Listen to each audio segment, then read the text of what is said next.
Hi everyone, আসসালামু আলাইকুম। আশা করি সবাই ভালো আছেন। সো গাইজ, আজকে আমরা ডেইলি স্টার থেকে চমৎকার সব বড় বড় ইংরেজি বাক্যগুলোকে বাংলায় ভেঙে ভেঙে অনুবাদ করে দেখাবো। তো আজকের হেডলাইনটি এভাবে শুরু হয়েছে, হাউ জেনজি। এখানে জেনজি মানে হচ্ছে জেনারেশন জি, অর্থাৎ 1997 থেকে 2012 সাল পর্যন্ত যারা জন্মগ্রহণ করেছিল প্রবাবলি তাদেরকে জেনজি বলা হয়। অর্থাৎ কিভাবে জেনজিরা ক্যাপ্ট কানেক্টেড, অর্থাৎ তাদের মধ্যকার যে সংযোগ সেটা রেখেছিল বা বজায় রেখেছিল after the internet shutdown.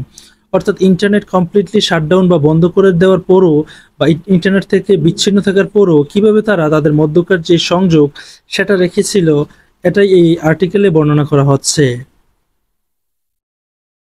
July 18, 2024, 9 PM, অর্থাৎ 2024 সালের 18ই জুলাই রাত 9টা, Bangladesh experiences a complete internet shutdown. অর্থাৎ বাংলাদেশ এক্সপিরিয়েন্স করেছিল একবার মারাত্মক রকমের বা সম্পূর্ণ বিচ্ছিন্নতা ইন্টারনেট থেকে, বা বাংলাদেশের যে ইন্টারনেট সংযোগ সেটাকে কমপ্লিটলি শাটডাউন বা বন্ধ করে দেওয়া হয়েছিল।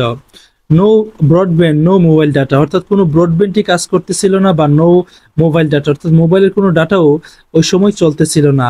ইন অ্যান ইনস্ট্যান্ট, অর্থাৎ মুহূর্তের মধ্যেই।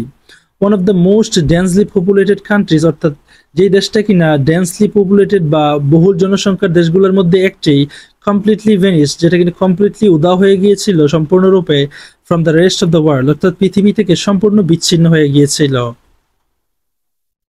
দ্য ব্ল্যাকআউট, অর্থাৎ এই ইন্টারনেট সংযোগটি হারানোর ঘটনা কেম এসেছিল এজ দ্য স্টুডেন্ট প্রটেস্ট, যেহেতু ছাত্রছাত্রীরা প্রটেস্ট শুরু করেছিল ইনিশিয়ালি, যেটা কিনা প্রাথমিকভাবে ট্রিগার্ড বাই, অর্থাৎ সৃষ্টি হয়েছিল কন্ট্রোভার্সিয়াল গভর্নমেন্ট কোটা পলিসি, অর্থাৎ একটা বিতর্কমূলক গভর্নমেন্ট কোটা পলিসি বা নীতির মাধ্যমে, যেটা কিনা সূত্রপাত হয়েছিল এবং পরবর্তীতে এই ঘটনার ফলস্বরূপ ইন্টারনেট ব্ল্যাকআউট হয়েছিল। এসকেলেটেড ইনটু আ মাস আপরাইজিং, এবং পরবর্তীতে এই যে আন্দোলনটা, যেটা কিনা এসকেলেটেড ইনটু, অর্থাৎ মারাত্মক রূপ ধারণ করেছিল বা বিরূপ আকার ধারণ করেছিল আ মাস আপরাইজিং, অর্থাৎ গণ আন্দোলনে রূপ নিয়েছিল, যেটা কিনা মাত্রা অতিরিক্ত হয়ে। অ্যাজ টেনশন, যেহেতু উত্তেজনা, রোজ ইন ঢাকা, অর্থাৎ ঢাকায় বেড়ে গিয়েছিল, অ্যান্ড আদার মেজর সিটিজ, এবং অন্যান্য সিটিগুলোতে, the government move to cut off, অর্থাৎ সরকার পদক্ষেপ নিয়েছিল কাট অফ, বিচ্ছিন্ন করতে, দ্য ওয়ান থিং, অর্থাৎ একমাত্র জিনিস, যেটা কিনা young people relied on most, অর্থাৎ যেটার উপরে কিনা ইয়াং পিপলরা বা জেনজি জেনারেশন সম্পূর্ণ নির্ভর করে থাকে, সেটা হচ্ছে দ্য ইন্টারনেট, অর্থাৎ ইন্টারনেট বা ইন্টারনেট যে সংযোগ সেটা বন্ধ করার জন্য পদক্ষেপ নিয়েছিল। ইয়েট, তবুও, instead of discouraging or slowing them down, অর্থাৎ তাদেরকে নিরুৎসাহিত করার পরও বা তাদের যে গতি বা আন্দোলনের গতি সেটাকে স্লো ডাউন করার পরও, the shutdown only made the youth more anxious, এবং এই শাটডাউনটাই বা ইন্টারনেট নিরবিচ্ছিন্নতাই তাদেরকে করে তুলেছিল খুবই অ্যাংশাস, অর্থাৎ উদ্বিগ্ন, অ্যান্ড ইভেন মোর ডিটারমিন্ড, আরও দৃঢ় প্রতিজ্ঞ করে তুলেছিল। One of the major forces behind the July movement, অর্থাৎ যেই ফোর্সেসগুলো ছিল বা যে প্রভাবগুলো ছিল জুলাই মুভমেন্টের পিছনে, তার মধ্যে ছিল ওয়াজ বাংলাদেশের অ্যাপলিটিক্যাল ইউথ, অর্থাৎ বাংলাদেশের যে অরাজনৈতিক ইউথ বা জেনজি জেনারেশন, তারা ছিল একটা অন্যতম শক্তি। মোস্টলি ফ্রম জেনজি, অর্থাৎ বিশেষ করে যে জেনজি জেনারেশন বা জেনারেশন জি, ওইখান থেকেই তাদের মূল শক্তিটা এসেছিল। Despite facing such a significant hurdle, অর্থাৎ এই ধরনের সিগনিফিকেন্ট বা মারাত্মক হার্ডল বা বাধার সম্মুখীন হওয়া সত্ত্বেও, they rose to the challenge of staying connected, অর্থাৎ তারা এই চ্যালেঞ্জকে অতিক্রম করে সংযুক্ত থাকার জন্য দৃঢ় প্রতিজ্ঞ হয়েছিল উইথ দ্য লাভড ওয়ান্স, অর্থাৎ তাদের যে প্রিয়জন তাদের সাথে। দে অ্যাডাপ্টেড, এবং তারা সংযোজিত হয়েছিল বা ওই পরিস্থিতির সাথে মানিয়ে নিয়েছিল কোয়াইটলি, অর্থাৎ শান্তভাবে বা খুবই নীরবতার সাথে, ইনজেনিয়াসলি, এবং খুবই চালাকির সাথে, and often without living a digital trace, অর্থাৎ কোনো ডিজিটাল ট্রেস বা চিহ্ন ছাড়াই তারা লিভ করে নাই ওই স্থান থেকে, এবং তারা খুবই সংযোজিত ছিল এবং খুবই শান্ত ছিল এবং খুবই চালাকির সাথে তারা সংযুক্ত থেকেছিল। ডিফারেন্ট কাইন্ড অফ নেটওয়ার্ক, অর্থাৎ যেটা কিনা তারা ডিফারেন্ট কাইন্ড অফ নেটওয়ার্ক বা ভিন্ন ধরনের একটা নেটওয়ার্ক যেটা ব্যবহার করা হয়েছিল সেটা সম্পর্কে এখানে বলা হচ্ছে।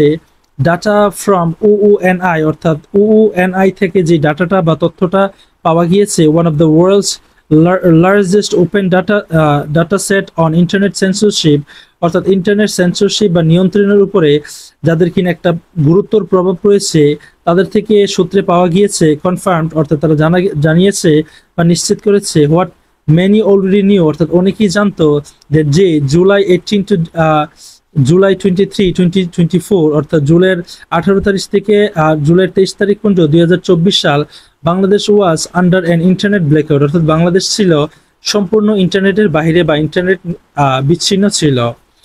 ইন্টারনেট ডিসরাপশনস অর্থাৎ ইন্টারনেটের যে বিঘ্নতা অ্যান্ড ব্লকস এবং বিঘ্নতা বাধার সৃষ্টি করা হয়েছিল intensified in the days followed অর্থাৎ পরবর্তী দিনগুলিতে ইন্টারনেটের যেই বাধা বিঘ্নতা সেটাকে আরও ইন্টেন্সিফাইড করা হয়েছিল পরবর্তী দিনগুলোতে as the students led uprising continued until August 5 যেহেতু ছাত্র কর্তৃক যেই নির্ধারিত বা পরিচালিত যেই আপরাইজিং বা অভ্যুত্থানটা সেটা অব্যাহত ছিল 5ই আগস্ট পর্যন্ত।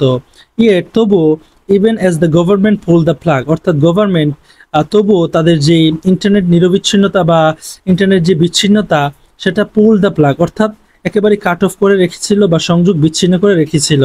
ইয়াং পিপল ফাউন্ড ওয়েজ অর্থাৎ যুবক লোকেরা বা ছেলেপেলেরা ফাউন্ড ওয়েজ অর্থাৎ তারা উপায় খুঁজেছিল টু কমিউনিকেট অর্থাৎ সংযোগ স্থাপন করতে, অর্গানাইজ এবং আয়োজন করতে, অ্যান্ড রেজিস্ট এবং তাদের যে মোকাবেলা সেটাকে অব্যাহত রাখতে এবং সরকারের বিরুদ্ধে তারা অটল থাকতে। ওয়ান অফ দেয়ার ওল্ডেস্ট টুল অর্থাৎ তাদের পুরাতন টুলগুলোর মধ্যে একটা ছিল ওয়াজ ভিডিআইএক্স অর্থাৎ ভিডিআইএক্স ছিল তাদের একটা tool, Bangladesh domestic internet exchange system অর্থাৎ যেটাকে বলা হয় বাংলাদেশের ডোমেস্টিক ইন্টারনেট এক্সচেঞ্জ সিস্টেম বা পদ্ধতি। While access to the global internet was blocked অর্থাৎ যখন ইন্টারনেটের সাথে সংযুক্ত বা বিশ্ব ইন্টারনেটের সাথে সংযুক্ত যখন বন্ধ ছিল লোকাল এরিয়া নেটওয়ার্ক অর্থাৎ যেটাকে LAN বলা হয় ইন ডরমিটরিজ অর্থাৎ ডরমিটরিগুলিতে অ্যান্ড রেসিডেন্সিয়াল অর্থাৎ রেসিডেন্সিয়াল এরিয়াগুলিতে রিমেন্ট এলাব অর্থাৎ যেটা কিনা সচল ছিল। ইউজিং ওয়াইফাই কানেকশন অর্থাৎ তারা ওয়াইফাই কানেকশন ইউজ করে উইথ নো ইন্টারনেট অর্থাৎ যেটার মধ্যে কোনো ইন্টারনেট সংযোগ ছিল না। Student connected to share VDIX servers অর্থাৎ তারা ভিডিআইএক্স সার্ভারের সাথে সংযোগ স্থাপন করেছিল। Many of which had quietly existed for years অর্থাৎ যেগুলা কিনা অর্থাৎ ভিডিআইএক্স এর সার্ভারগুলোর কথা বলা হচ্ছে যেগুলা কিনা কোয়াইটলি এক্সিস্টেড অর্থাৎ অব্যাহত ছিল বা টিকে ছিল ফর ইয়ার্স অর্থাৎ বছরের পর বছর ধরে। So guys, that's all for today. Thank you so much for watching my video till the very end. And if you guys are new over here in my YouTube channel, don't forget to subscribe to my channel.